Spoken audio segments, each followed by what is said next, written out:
1, 2, 3. Hello everyone, my topic for today's presentation is IoT-based car navigation system. In my last presentation, I discussed that how can we use or utilize IoT-based platform for car navigation system, and in that presentation, I discussed that how CNS system works. So in this presentation, I will discuss some progress on this project. First of all, we must know that why we need car navigation system. Car navigation system is basically used.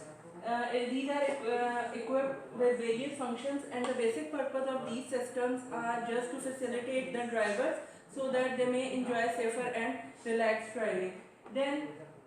But in nowadays, all the car navigation systems, they are based on cloud computing. So we first of all we must know that what is cloud computing. Cloud computing is basically a computing that is based on internet. So in cloud computing, all the individual users, they communicate with one another through internet. That's for example, in Google and Facebook servers, all the users will directly communicate with that server, and they will upload their information, they will retrieve their information, and in that way they will simply communicate with one another. So resources are shared in cloud computing. However, in cloud computing we have to face some disadvantages. First disadvantage is bandwidth limitation, because we know that each individual user is communicating or utilizing the infrastructure. That's why it is not possible to facilitate all users at all times. Second is basically that data centers can't respond quickly, because when so many messages will be floating in the network, so it is not possible to to process those information at a quick speed. So that's why latency will or delay will occur. So what is the solution of this problem? The solution is fog computing. So basically for this problem, I am proposing fog computing based CNS for IoT devices.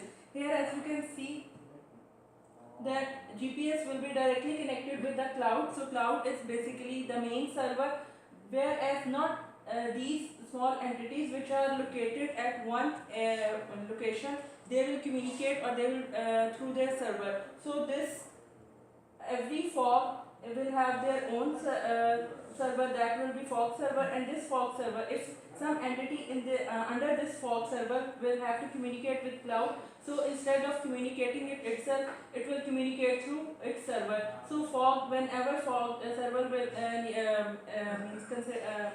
think that okay, it need information from cloud, so it will directly communicate with the cloud. Otherwise there will be no need to communicate with cloud for every instant. That's why in this way we can reduce the number of messages that will be exchanged between different entities. So each fog server will be responsible for all the users or subscribers within its proximity area.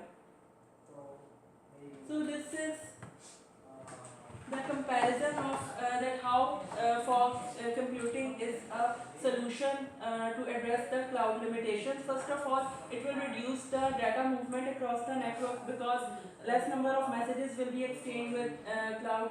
Then elimination of bottleneck, since low number of messages are exchanged, that's why there will be no problem of congestion or traffic overload. Then improved security because of less number of messages. So if we compare cloud computing and fog computing on the basis of different requirements, then in terms of latency, the latency will be high in cloud computing, but in fog computing it will be very low. Similarly, the distance between the client and server. In cloud computing, message will have to travel through different hopes.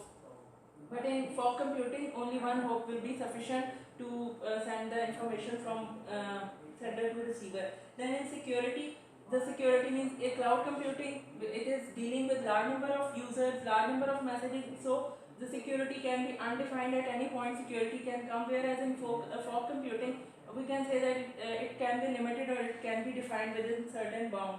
And attack on data server, the probability will be very high on cloud computing, and whereas in fog computing, its probability will be very low. So this is the infrastructure for IoT based CNS system. Here you can see that the lower section is related to fog computing, whereas the upper section is related to cloud computing. So each IoT device can be assumed as a vehicle. So they will communicate with their own server, this area net or their own server. You can say this is a fog server.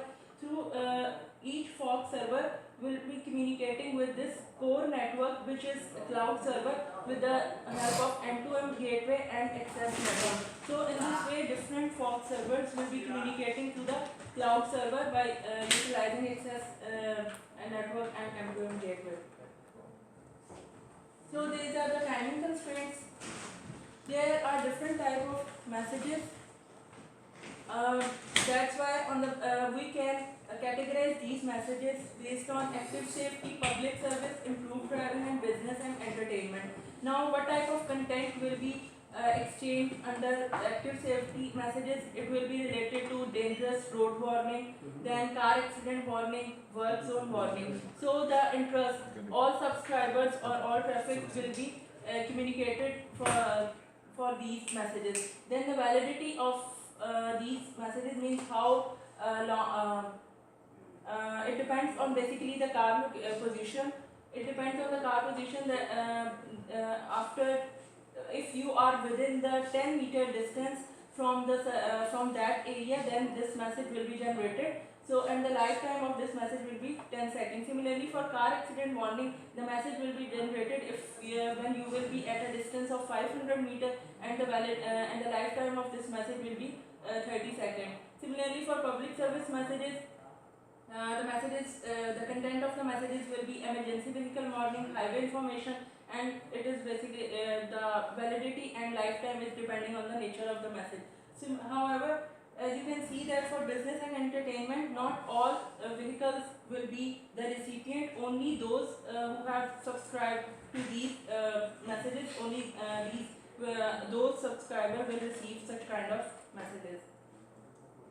So this is the flow diagram or how the message will flow. First of all, car navigation system, then we have the driver smartphone, remote control server, and remote person smartphone. First, all the connection will be made, then state information will be sent from car navigation system to driver smartphone. From here, this information will be transmitted to remote smartphone. Then a web page will be composed, and this remote person will access this remote control server through web browser, then retrieval of web page, then a menu will be open, and from that menu some control messages will be transmitted from remote person to car navigation system. In this way, car navigation will be able to communicate with the remote person's smartphone. So, fine. Sorry, it's really many. Okay, these are the 5 steps. I have already explained these 5 steps in my last presentation. Stimuli will be car position, timing constraint as I have explained earlier. Then system function will be signal strength and number of nodes. Design algorithm will be water filling, and scheduling will be based on first in, first out.